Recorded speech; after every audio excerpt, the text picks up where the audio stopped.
Hi, everybody. Jennifer Schaus here, coming to you live today from Washington, D.C. And we are joined by our friends over at AGILE ATS. They're going to cover recruiting strategies and tactics for government contractors. We've got Adam Weiss and Lakin Kennedy with us. I'll turn the floor over to them now, and you guys are in good hands. We're going to have a good time at this webinar. All right. Thanks for the intro, Jennifer. And good to be here with everybody. Let me go ahead and pull up my screen here. All right. Lakin, Jennifer, can you guys see? Yep.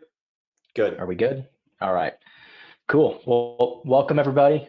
Great to meet you. And so before we kind of jump into things, we're going to talk about a couple recruitment strategies and systems and tactics for how to hire more people. That's the name of the game, right? And so there is a QR code right here on the bottom left. So if you would like to go ahead and schedule a demo, or if you want to get that pulled up now as we go through, if you have any questions, we're not going to have time for Q&A today.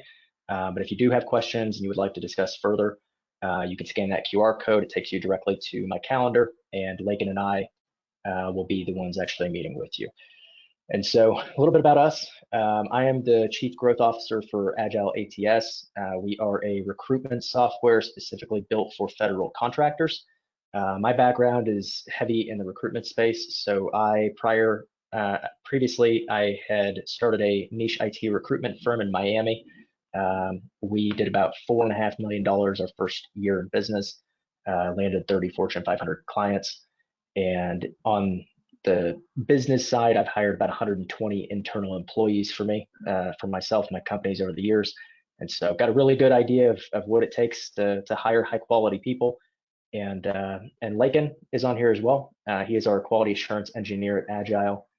He's an Air Force vet with a lot of experience in the GovCons space. He prior started a data company, and I'll let him actually tell you a little bit about himself too, and some of his achievements that he'd gotten in the Air Force as well.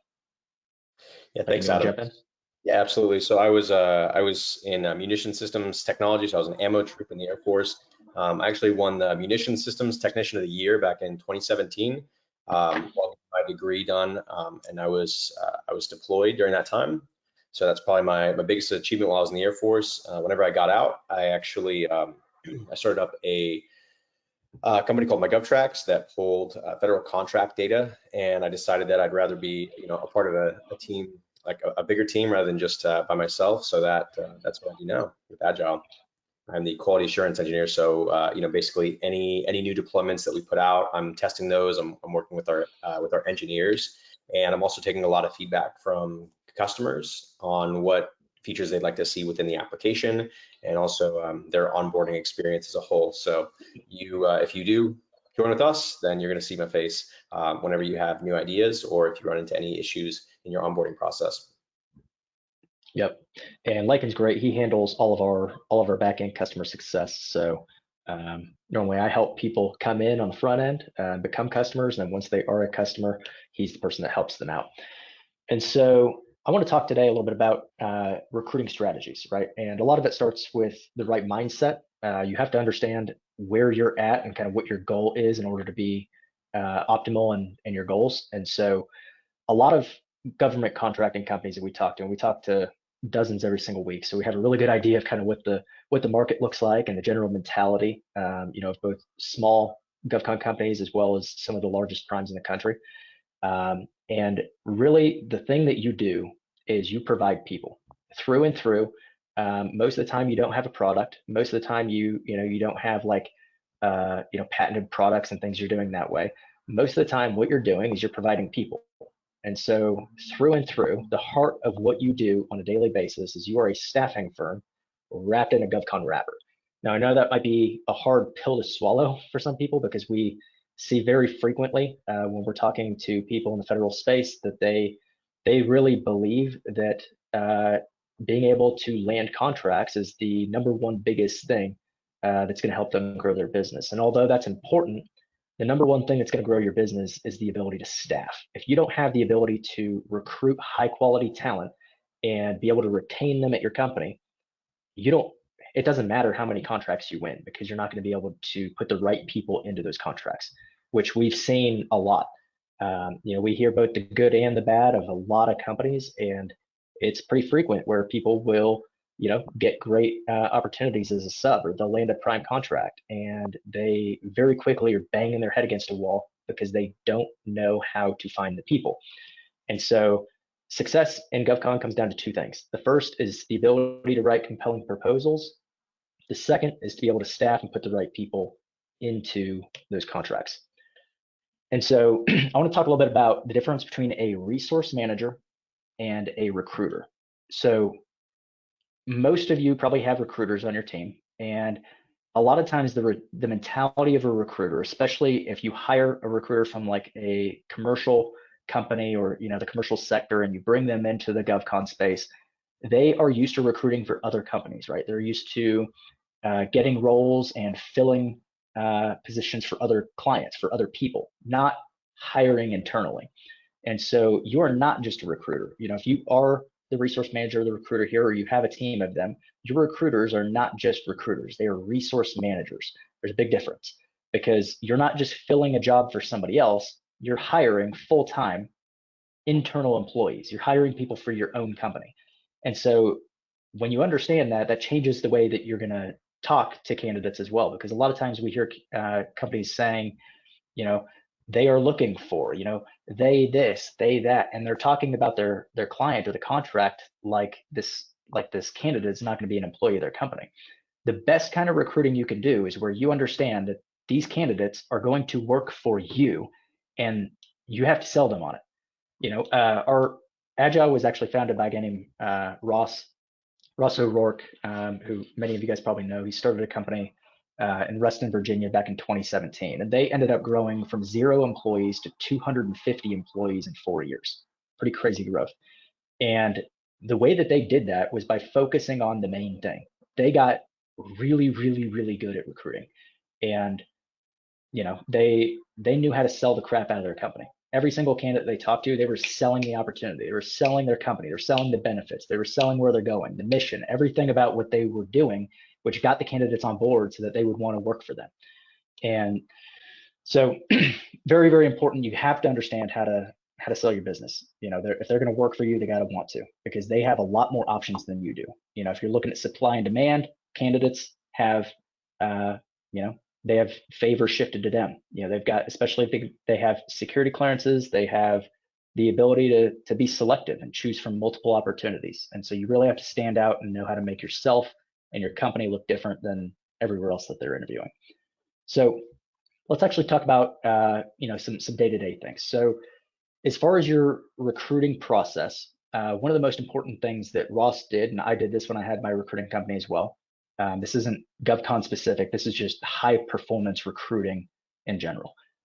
Is first, you have to have scrum meetings. If you don't have a scrum meeting, you are going to be doomed. What I did and what Ross did is every Monday, Wednesday, and Friday, we pulled up a Kanban board in our ATS, and we would go through with a fine-tooth comb every single contract, every single job, every single candidate in the hiring process, and look for opportunities that we're missing. Are there people that had interviews that don't have second interviews scheduled? Are there people that we're waiting on follow-up for? Is there hang up in the process somewhere? Has this person been sitting in a stage too long? These are the things that you want to be covering in that recruiting scrum meeting, so that you can identify problems ahead of time, so that you don't look back and be like, man, this person's been sitting here for 3 weeks, and then you call that candidate because you guys weren't on top of it, come to find out they've accepted another job because you guys took too long. And that happens a lot. These candidates are not here very, very long. And so second, Tuesday and Thursday is a quick touch base. So you're not going to be going through like detailed scrum meetings. You're not going to be going through the whole board. It's just a quick touch base. Call sprints versus admin time. These are the two ways that recruiters segment their time. So first, admin time, that's downloading resumes from clearance jobs or clearedjobs.net, things like that. Sending emails, preparing job specs, things like that. Then you've got call sprints. This is where your high-powered recruiting comes into play, because you have to have really, really structured call sprints, because the amount of people that you talk to is in direct proportion to the amount of people you're going to hire. It's a numbers game. The more people you call, the more candidates you talk to, the more people you're going to place into roles. So if your recruiters are calling 15, 20, 30 people a day, you're not going to hire very many people. your recruiters should be making 75 to 100 phone calls a day, every single day, just on calls, not including their admin time. And the way that you track that is by managing, intensely managing. What you don't measure doesn't get managed. And so you have to have a good way to be able to track your metrics and KPIs for your recruiters. And first step is you actually have to have KPIs and metrics for your recruiters. If you don't have any metrics for them, if you don't have any sort of expectation as far as what they should be delivering for you, then they're never going to hit the bar because you haven't set what that bar is. So if you just allow them to come in every day and make however many calls they want, then they're going to do the bare minimum to try to keep their job. And you're going to end up with a lot of frustration and missing goals and deadlines, and puts everybody in a bad position. So you have to have some KPIs, you have to have metrics, and you have to have a system that allows you to track those metrics. And next, you got to make sure you're meeting with your team one-on-one. I see a lot where you have leadership teams that are, they have recruiters on the team, but their recruiters are like off doing their own thing, like they own the company, and the managers, the executives, don't actually ever meet with the recruiting team to sit down and find out what kind of problems they're having, what kind of changes they need to make, what kind of feedback they're getting. And it's important. It's not only important for the recruiters, but it's important for the executive team too. It's a win-win. You have to meet with your team because it allows the recruiters to start telling you the things that they're running into so you can get ahead of it and maybe help them overcome objections or get them trained properly. But it also allows you to start finding things that maybe are real problems or real challenges. Like maybe they get a lot of feedback about your guys' benefits. Maybe your benefits just really suck.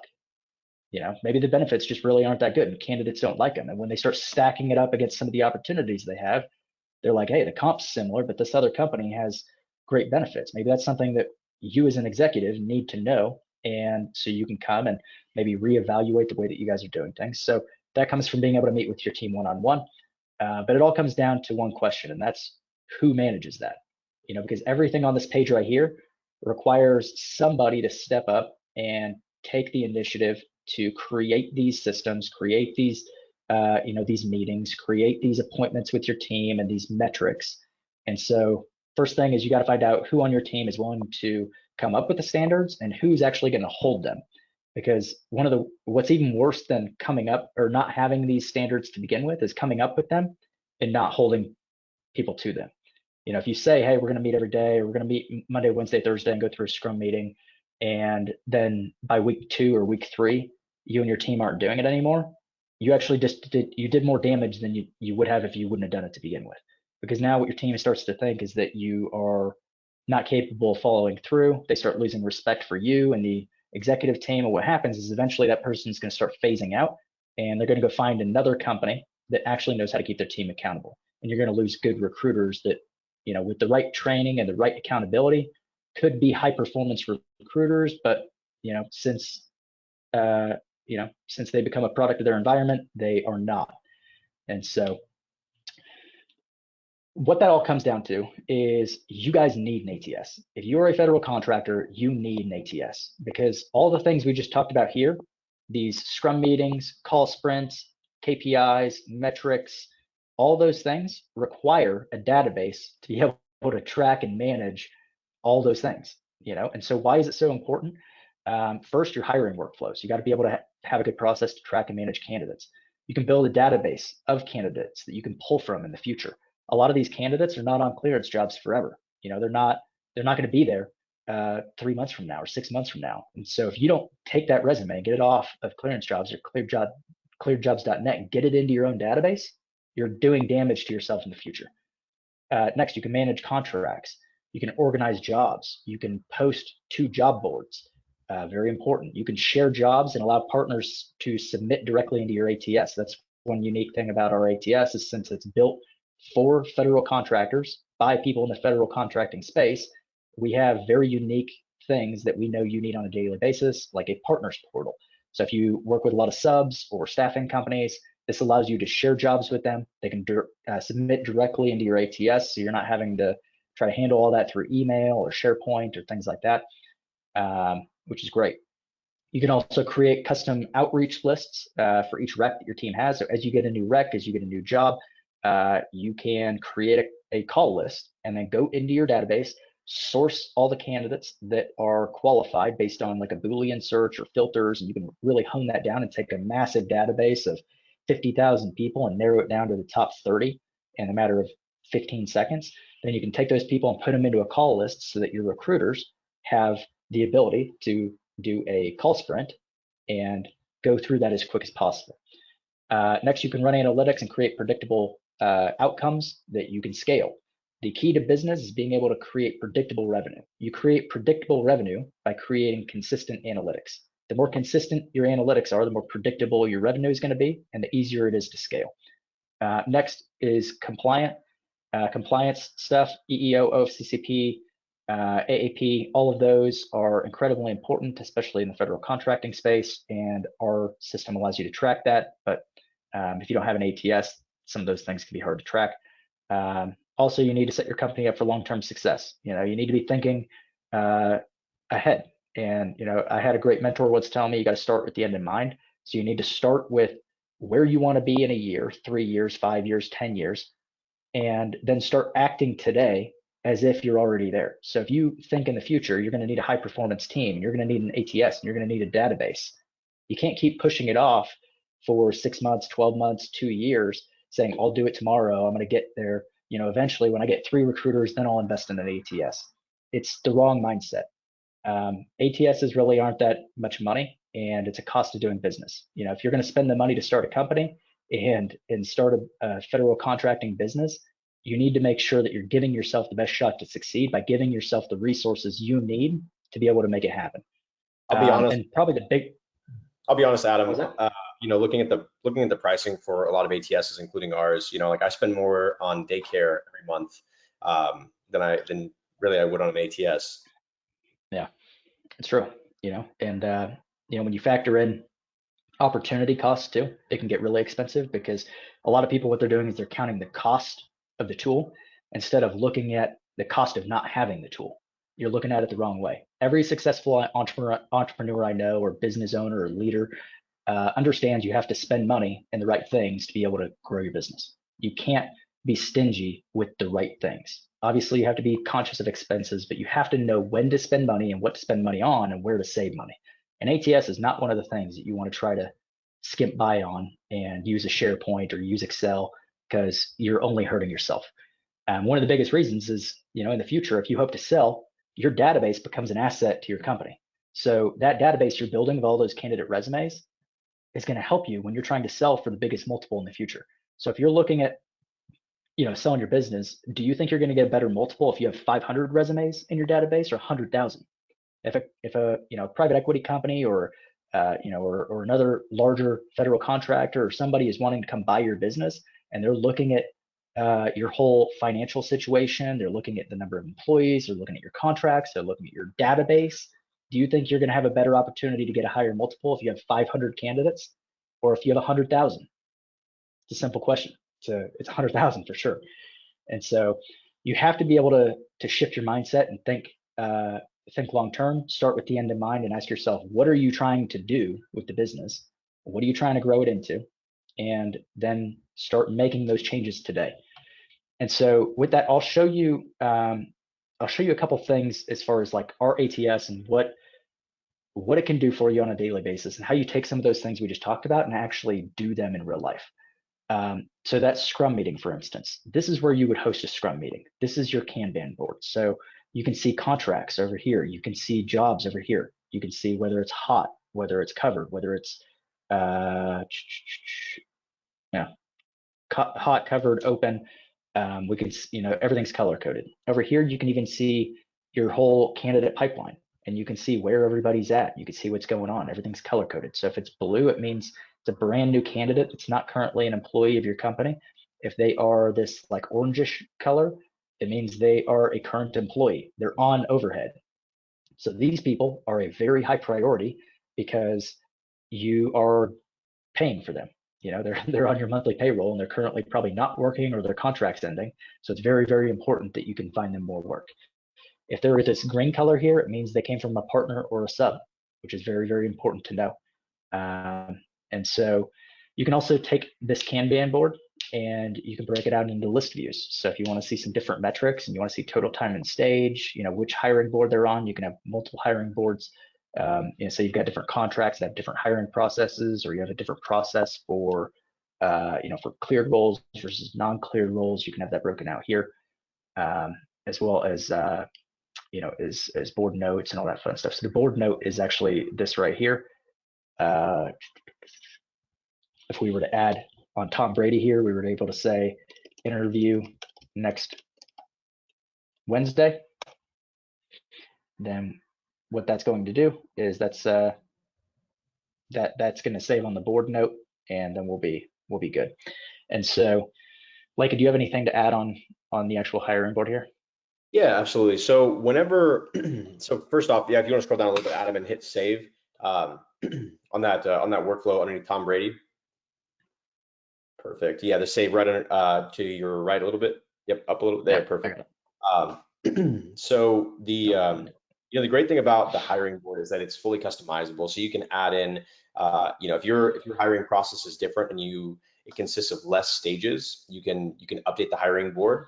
If you want to rearrange stages, you can do that. Email templates can be triggered at each one of these stages. So if you're always emailing from your resource manager to your account manager, you can have those emails automatically pop up, and you can decide if you want to edit that or send it as it is. We have a huge amount of variables that are used within those email templates. You can also initiate offer letters through DocuSign directly from the platform. You can initiate team reviews, so someone could rate a candidate based on a certain criteria. You could do that with external reviewers.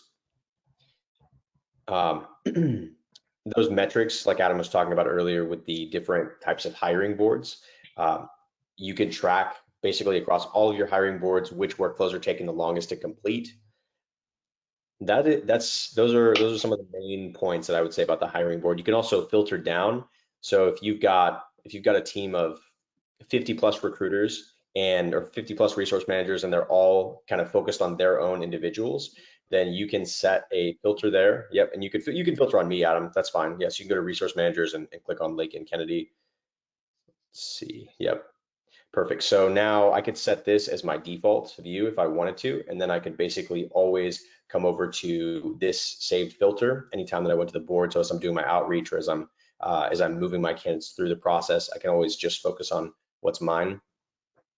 You can also rearrange the contracts. You can rearrange the jobs in whatever order, and the candidates will also update in that way. Yep, you can create multiple boards here too. That have different processes or different email templates and all that fun stuff. So if we actually click into one of these, here's what the candidate snippet looks like. So this one is this is for a current employee, so you can see the resume auto populates right here. We can click here and see all the general information about this employee. We can click workflow information. We can see every time they've been on the board, how far they made it, how long they were in each stage, if they were rejected, why. All that fun stuff. Over here, we can see notes and activity history. We can see team reviews, so you can initiate these and send these to people on your team. That actually, they don't need to be a paid user to be able to do this. So if somebody say you have a subject matter expert or somebody that needs to review a resume, you can actually initiate a team review, send it to them, and then they're going to get an email saying, "Hey, Lakin Kennedy has requested that you review this candidate." And then they can click it, pull it open, and it's going to allow them to rank each candidate and put in whether they approve or reject, and add any notes. And then if you send that to 5 people on your team per se, it's going to show you the consensus of what everybody thinks together, as well as the individual reviews that each person said. So if you can see that the overall consensus was the candidates rejected, you can actually click and see, okay, well, what did each person say about them? What did they get rejected? You can see every time they've been matched to a specific job, which is helpful. You can see applications, you can see employments, all that fun stuff. Over here, we track emails, we track text messages, all this fun stuff. So you can see all the history here as well. And then, as far as the call lists, like we were talking about earlier, let's go here. So if I were a recruiter and I wanted to make the best use of my time, I would come in and I would run a search. I've already got one saved right here for Java and Angular. So you can run a full Boolean search up here and take a massive database, dwindle it down to a finite amount of candidates. And then you can take these candidates here. You can, with selected, you can create an application, you can bulk email, you can create a match to a job, or you can add a task. And so you can add them to a specific task list that is meant for high-powered recruiting. It's meant for massive outreach. And I think I'm having an internet issue. Click on task groups. Yeah.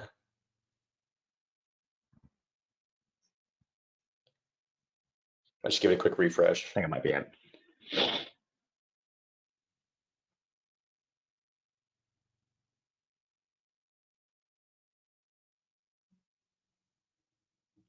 So, well, you can create I think my demo account is a little slow at the moment. Okay, here we go. So we can create task lists, and then these individual task lists are meant for bulk outreach. So we can see the whole list on the left-hand side over here. If there was a resume, we would see it right here. We could see any very valuable information, same setup as the candidate snippet. We could see general information, workflows, team reviews, matches, all that fun stuff right here. And so we can click through, and with a quick glance, we can see what's up with this candidate and start moving them through the process. If they are a good fit, we can add them to the hiring board. We can disqualify them, take them out of the list. We can roll the test 24 hours and call them tomorrow. We can do a lot of different things. So really the thing about this is you have to have a good system though. Like from the beginning, it doesn't matter how great your intentions are. It doesn't matter how great you are at leading the company. It doesn't matter how great you are at getting contracts. It doesn't matter how great your team is. You can hire the best recruiters on the face of the earth. If you give them a crappy system, you're going to get a crappy process. And so everything comes down to everything comes down to the ability to create the best opportunity for the people that work for you. And so with that, I know we had to fly through this pretty quick. And so there's probably a lot of you guys that are watching this that have questions or might be questions about your recruiting process, about how you can optimize your systems for your recruiters, or maybe even training and things like that. Or maybe you have questions about the ATS and you want to see a full demo. More than happy to chat with you guys. This QR code right here, if you take your phone and scan that, it takes you directly to a meeting link where you can schedule a time with me and Lakin. Here is my contact information as well. There's my cell phone number as well as my email. So if you would like to move forward, if you have questions just about recruiting in general and you want to talk about how to optimize your team, or if you want to actually schedule a demo and look at our tool and kind of evaluate how and if that makes sense for your organization to make the transition, more than happy to show you exactly how I would propose fitting that into your business and and answer any questions you have. So with that, Lakin, do you have anything else as we're wrapping up, or toss it back to Jennifer? No, I think you covered it perfectly. Yep. Awesome. Yeah. Well, I appreciate the time, and hopefully we get the chance to talk to many of you soon. Great. Thanks, Adam. Thanks, Lakin. Thanks, everybody who joined us today. If you're watching the recording of this, and the recording should be up on our YouTube channel in about an hour or two, we highly encourage you to take this for a test drive. Anyone that's selling professional services, this is absolutely a tool that you need. As Adam and Lakin said many times, you need quality people to perform on your contracts, and this will certainly help you get there. So again, thanks for taking the time to put together a great presentation. It was good to see what your capabilities, which I think certainly fit into the government contracting sector. And again, please feel free to contact Adam. You've got his phone number, you've got his cell phone, and then the QR code will get you to the calendar to schedule a demo. Thanks again, everybody, and thanks again to our friends at Agile ATS. Thanks for having us, Jennifer.